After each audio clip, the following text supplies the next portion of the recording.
Good morning from California. We crossed the border. We're just west of Needles. The terrain has definitely gotten more desert-like.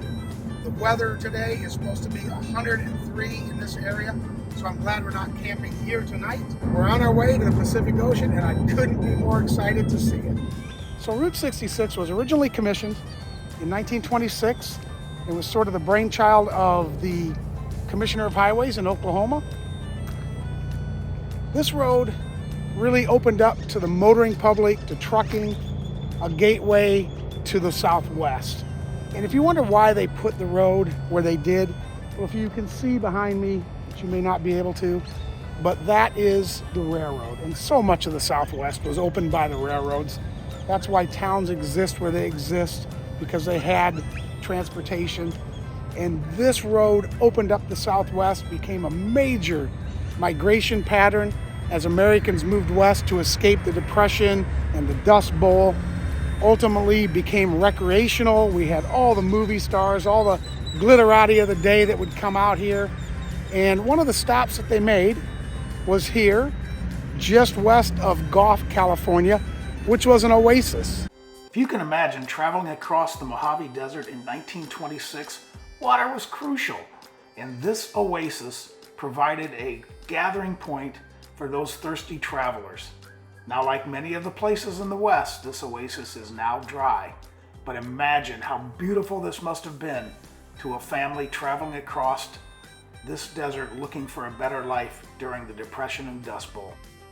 And one thing that you really notice as you travel further west is the boom and the bust that Route 66 brought, and the casualties such as the famous Roadrunner Hotel, restaurant, and gas station. Now, something you don't see every day is a Chinese good luck statue in the middle of the desert. But sure enough, here we are. Nobody knows where these came from or who put these here. And rumor is that one was taken away and then returned at a later date. And no one knows by whom or why. But we're going to go over. We're going to rub the head, I guess, or leave a coin or whatever camera lady tells me is the appropriate thing to do with a Chinese good luck statue.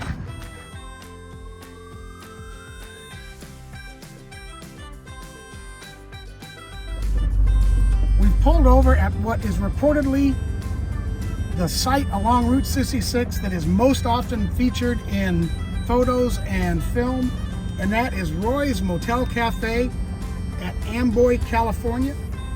This site was closed for quite some time, but has now reopened. Not the motel, but they do sell gas, and they have a cafe or convenience store. If you're ever in Amboy, California, make sure you stop by Roy's. And our last stop in Amboy, California is, who figured, someone has placed a giant golden Buddha in the desert. So we're going to hedge our bets, and we're going to go rub Buddha's belly as well for good luck. See, we're not the first people that have stopped here.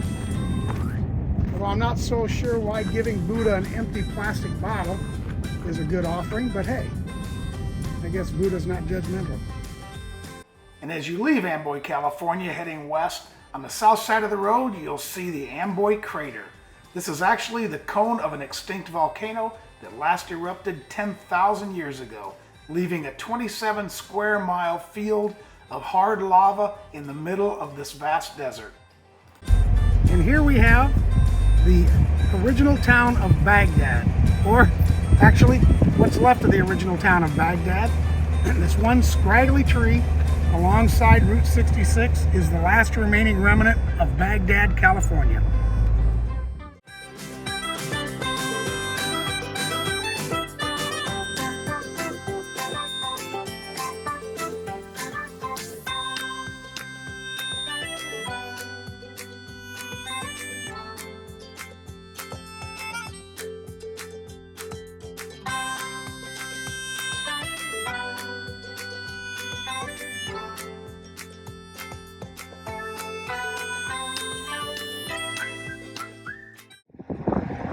There's some tough times in the U.S., and sometimes you just have to downsize or minimize what you spend.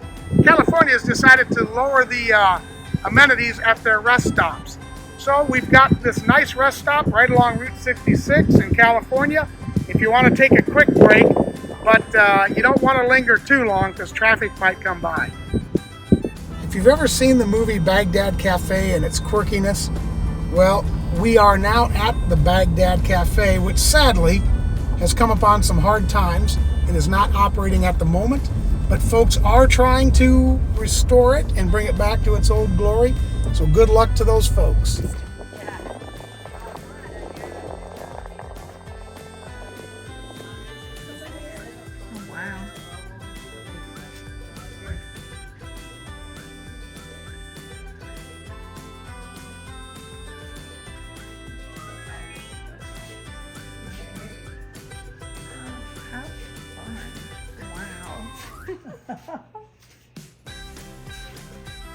How you guys doing? Good, how are you doing? Yeah, good.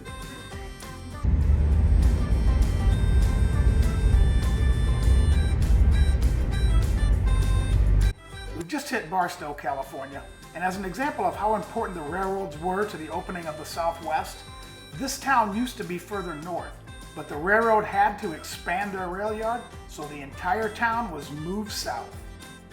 And speaking of moving, how about Roy's moving from their old location to this location on a busier section of Route 66?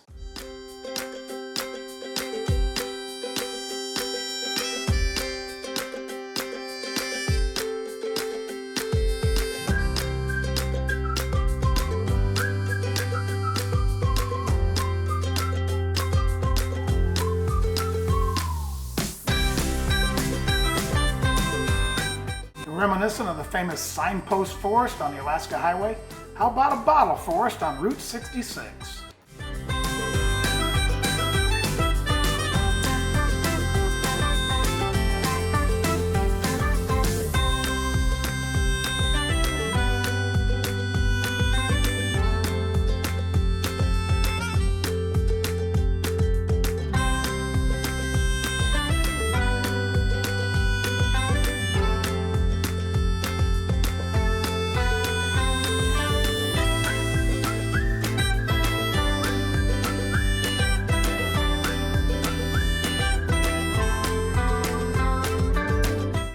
Just hit San Bernardino, California. Only 76 miles of stop-and-go traffic left. We found the second of the wigwam hotels that still exist along 66. This one is in San Bernardino, California, and looks to be in great shape.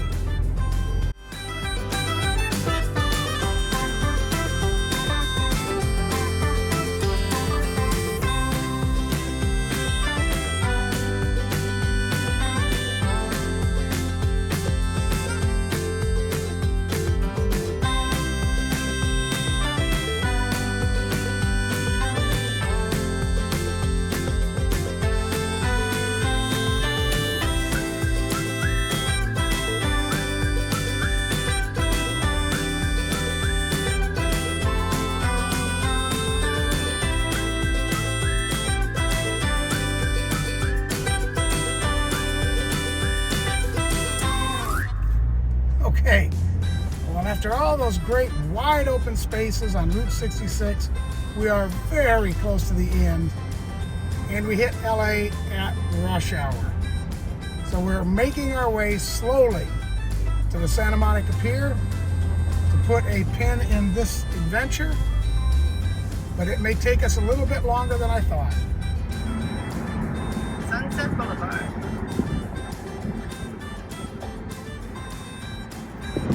West Hollywood.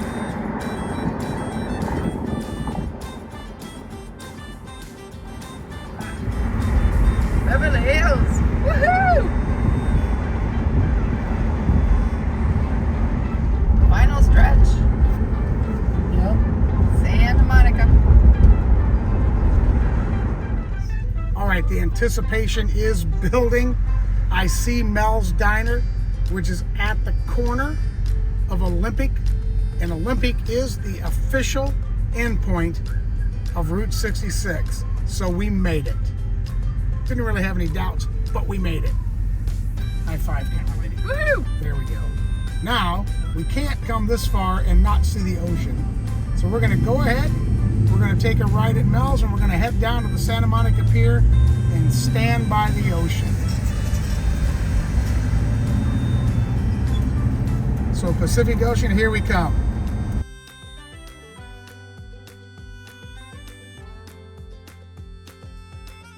Windy and cold here at the beach today. 64 degrees after starting in the Mojave Desert today, and I think we saw a high of what, 95? I don't think we saw 100, but it feels darn right cold here. That's not going to stop us from checking out the pier. We paid our $10 for parking the park.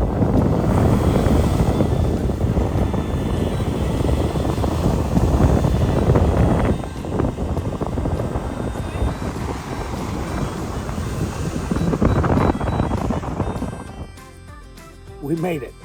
We made it to the end of Route 66 in LA, and then had a bit of a splash at the Santa Monica Pier. That was fun.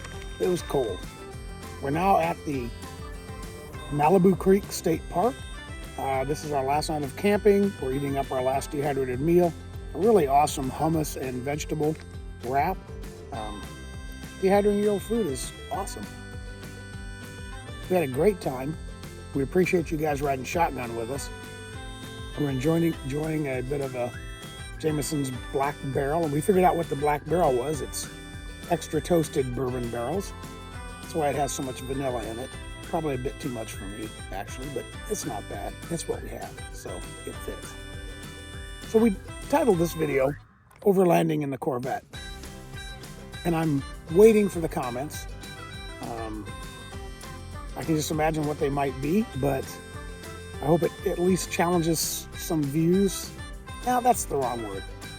I hope that it helps define for folks, or some folks, that overlanding is a pretty broad topic and it's used in a lot of different ways. And I think if you get out there and you're doing camping and you're starting on that journey, then you can be overlanding. I don't care what they call it, but there's no real reason to get all bent out of shape on how you title it. I mean, Overland Journal on their podcast said that overlanding is just vehicle-based adventure travel. I think we had an adventure.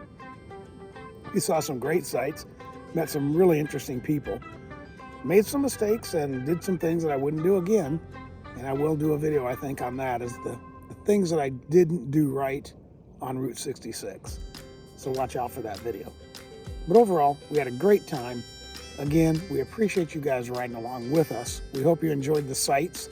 And if you did, please take a moment to hit the subscribe button in the lower right-hand corner. Give us a thumbs up. Share it if anybody you know likes content like this.